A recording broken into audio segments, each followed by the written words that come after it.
Are you glad for the lessons that you learned? I would say I'm 50-50. Some of the lessons I learned about myself, I'm glad for. Some of the lessons I learned about humanity as a whole, maybe I'm not glad for. Some of the things I learned about myself, actually, I'm not glad for. Some of the things I learned about myself, I'm not glad for. Yeah, the panic, sometimes when I panic, you're just like, why did I panic? Why did I do this? You know, Tell me about panicking. What is that like? panic.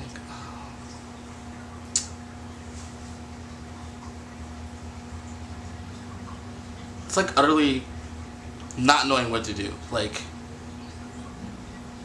I've been in situations where you don't know what to do, but a situation where your life depends on it, and you have like every choice seems like a bad choice. You're like, no matter what I do, like this is gonna end badly. You're just thinking like this is not gonna end good. Like there's no positive ending to this. Like everything's gonna go wrong. Or you start to get that flight or fear, and you start to feel that fear, and you're like, oh, why was I more brave? Like why did I, you know what I mean? Why did I take cover when they're shooting? I should have charged the enemy. You know what I mean? Why didn't I just kick that door open? And why did I do that? Like why did I pause? Why did I take cover? Why did I try to protect myself? And it's human nature. Do you find yourself constantly revisiting? I find myself thinking if maybe some of the choices I make were the right choices. Which maybe there was no right choice. But, that's the roughest part.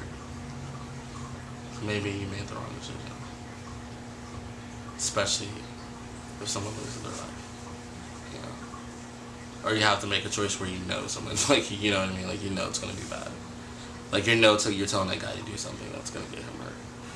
Or that could get him hurt, but you still, you know what I mean? Like, you have to do it. It's your job. It's your job, If there's something 100 yards in the distance and we're dismounted and I tell that lance corporal he has to go over there and see what it is, like he has to go over there and see what it is. Am I telling him to do something that could get him killed? Yeah. That's on you. That's on you for the rest of your life to where it's to the point where maybe sometimes I think you feel like your dying would be better than the other person dying. That's the hard part. You feel like, you know what, I would be better off.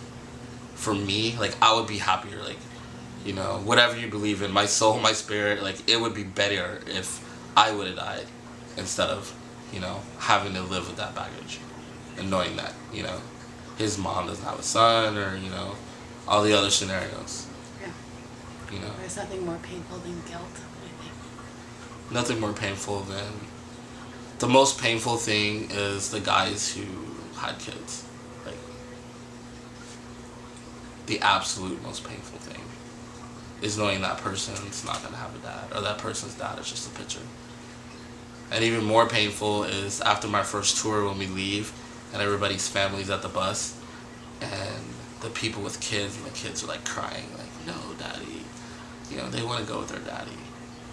And that, that might be the last time that kid sees his dad. Like, it's quite possible. It's not an abstract concept.